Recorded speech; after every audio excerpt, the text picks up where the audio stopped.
What's up, guys? I'm back with another movie review. I got one today from Kino. This is part of their Mario Bava collection. It is Kill, baby, Kill. I don't know, that sounded very cool, but it sounded cooler when I was playing it. Anyway, this is definitely one of Mario Bava's more popular, well-known movies, probably because it has a super catchy title. It's also a good movie, but when you hear the title, you probably don't if you haven't seen the movie, you're probably not going to immediately associate the title with what the film ends up being. When I hear Kill Baby Kill, I'm picturing like a gaudy 70s disco murder spree or whatever. Kill Baby Kill is actually, though, more like a kind of a gothic atmospheric horror movie. It's about a guy who goes to a small village, and he's a doctor, and he's going to do an autopsy on a young woman who had died there. She died connected to this weird place in this village, and there's this like just superstition just runs rampant all over this village. And there's this thought that the Baroness's daughter, who was killed because of some negligence from the other villagers, that she kind of haunts and cursed this town. And so everything that happens seems to somehow tie in with this. I mean, the villagers are like obsessed with it. They go through all these different rituals and incantations and everything you could think of just to try to avoid this. They get wrapped up in like leech vines and just do all kinds of stuff to try to avoid the wrath of this dead girl. So when the doctor gets there, he's in direct contrast with this. He's a man of science, he's a man of reason, and he immediately clashes with them, and he's like, what are you doing? This isn't going to help you. The stuff you're doing is actually hurting your health. And, you know, he's trying to kind of bring them over to the side of science and reason and get them away from the superstition. And, of course, they want nothing to do with that kind of thing. They're convinced that by listening to them, things are going to get even worse. The little girl's spirit is going to get even more pissed off. And so that puts him in a really awkward situation where he can't really help anybody because everything he does kind of gets turned away because of the very things that he's trying to fight against. Of course, the longer that he's there, the more that he starts to realize maybe they're not just superstitious after all.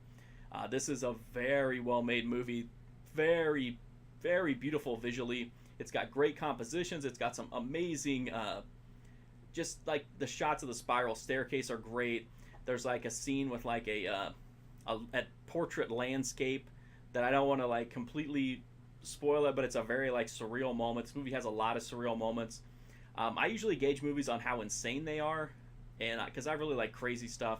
This is one of those movies that's not crazy in like a roller coaster ride kind of a way, but it's just it's like it just kind of bends your brain a little bit while you watch it, and it's really interesting.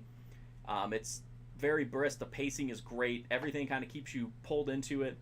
I think that the main reason to watch it is just for the it's for the visuals and the atmosphere. There's not a lot of blood. There's a very almost nude scene that's really cool where a chick wakes up and is getting out of bed and she has no panties on, but you don't really get to see anything. But it's like one of those scenes where like I can picture people being like tilting their heads hoping to catch a view of something. Anyway, so there's no sleaze, there's very little blood, but it's such an effective horror movie. This is just creates a great mood and tension and atmosphere. It's just a really great movie. If you've never seen Bava movies before, this is a perfect one to start with. It's very accessible. I highly recommend it. The Blu-ray from Kino has English dialogue, and it's got the Italian dialogue as well with optional subtitles. The transfer was newly mastered from a 2K from 35mm Elements. It's got audio commentary tracks.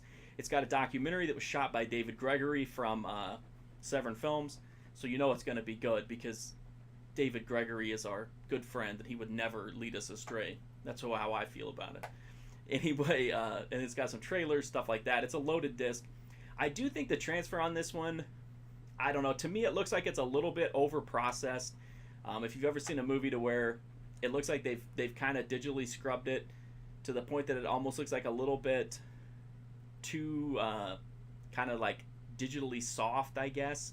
That's the only way I can explain it. I haven't seen a lot of movies that are like this when they come from certain studios, but this one does look a little bit, not like aggressively so, but it's just something that I noticed, and so I wanted to make mention of it here. Definitely do not let it sway you from picking up this disc, but I did notice it, and if it stands out to me, then I feel like I need to tell you guys about it here, so that's what I did. I still highly recommend the disc. I extremely highly recommend the movie. This is going like so long at this point. I completely failed at a quick look video. If you like this video, please do check out my website, markfusion.com. I've got hundreds of other reviews there. I'm on Twitter, Twitch, Instagram at markfusion. If you're not a sub to this channel, you do like these videos, I would greatly appreciate you to drop a sub for me. Literally every sub, really makes a big difference for me as far as growing my site and this channel. Thank you so much for watching these videos. I do sincerely appreciate it. I'm amazed sometimes looking at the views on some of these videos, but I really appreciate it, and hopefully I'll see you soon.